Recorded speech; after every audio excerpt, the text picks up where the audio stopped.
What's good, y'all? And I'm Nuoso Productions, and here today we're going to talk about the Confrence Championship. Ian, who do you got? First game, Bengals versus Chiefs. Personally, going into this game, I got the Bengals. Mm. Red hot. Haven't lost in the second half of the season. Yeah. They're currently 10-0 in the second half of the season, including playoffs. And Joe Burrow, I think, is going to extend his win streak against Patrick Mahomes to 4-0. Like you said, win streak.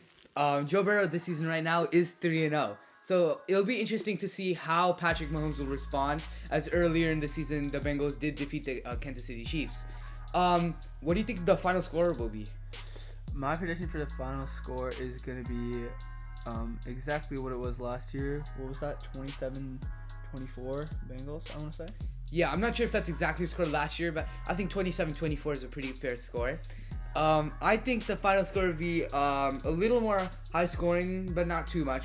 I'll say 31-27 Bengals. I think the Chiefs will still stay competitive in this game, as they obviously have Travis Kelce, of course Patrick Mahomes, and they have many weapons. So it'll be interesting to see how Andy Reid schemes against the red hot Bengals. Well, my only question against that is, how do you think Patrick Mahomes' high ankle sprain is gonna So he pushed through his injury in the game against Jacksonville, but when he was quote unquote injured, he still played great, right? He was able to get the job done. He closed out the game, but I don't think it'll affect the game too much. But it'll be interesting to see how this will affect his performance this game. But I'm actually not too sure how it'll affect his performance. What do you think? Well, right now we're gonna roll a clip from the what was that? The Chiefs versus Jaguars game, and you can see Patrick Mahomes when he sets his foot off. He's so used to setting his foot, and when he's not able to set his feet, you can see how his passes are interrupted. And I think that's just gonna play a huge factor, because you know what Andrew Reid likes to do. He likes to set up screens. Yeah. He likes to do running back scheme, fullback scheme. Yeah. You have Pacheco in the backfield, and he's really been. People talk about Kenneth Walker, but I feel like Isaiah Pacheco has been actually a really important factor for the Chiefs. When Clyde Edwards-Helaire went down, Pacheco I feel like he's stepped up to the level where he can still compete and be an efficient running back in the NFL. And what about you? I think that the Bengals run defense is going to play a huge factor in this game. Again, coming back to Patrick Mahomes' injury, which I just keep repeating, because I feel like Andy Reid maybe is going to take it a little bit more slow. Maybe he's going to do some runs on first downs, runs on second downs, take a shot on third down, see how that goes. Because as we know, the Bengals defense is getting better, but they're still not reaching their full potential, which I could see in a couple I think Andy Reid's going to try to build up his confidence as the game progresses. He'll start off slow, and depending how Patrick is doing, it'll be interesting how Andy Reid decides how the play calling is going to change. I think a big adaptation is definitely going to happen in the second half.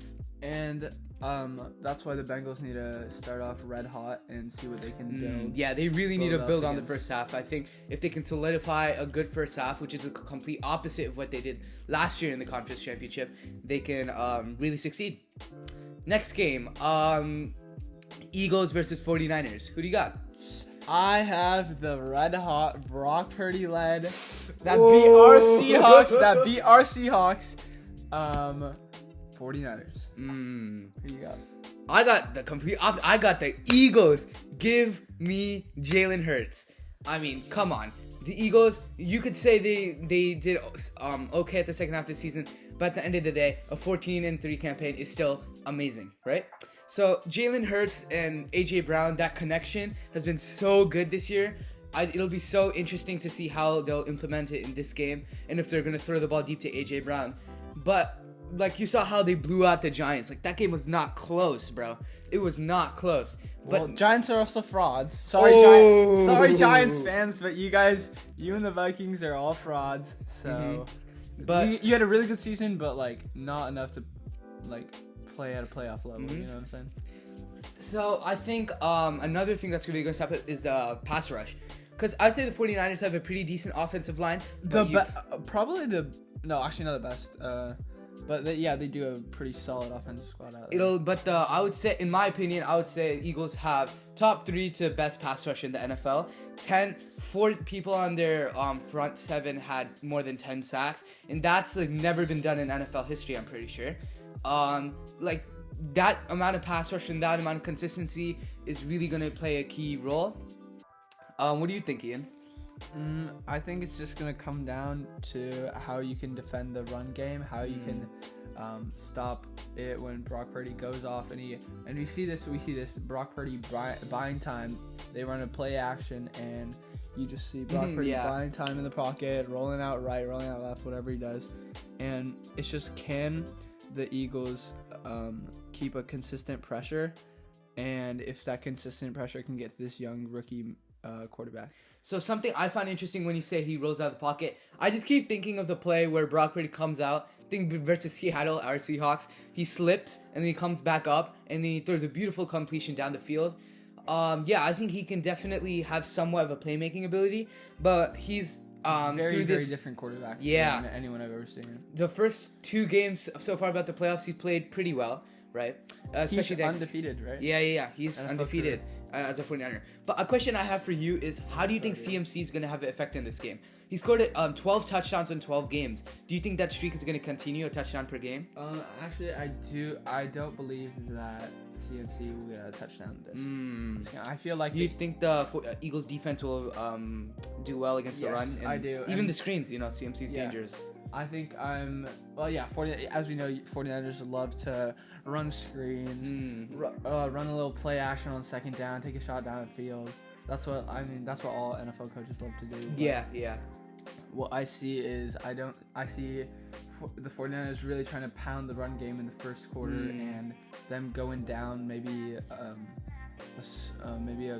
10 points. I see them going down in the 10 points. Maybe like in the first quarter and a half, maybe I see them going down, and then I see them switching up their play call, getting the Eagles a little bit confused, and I see a little comeback through the second half of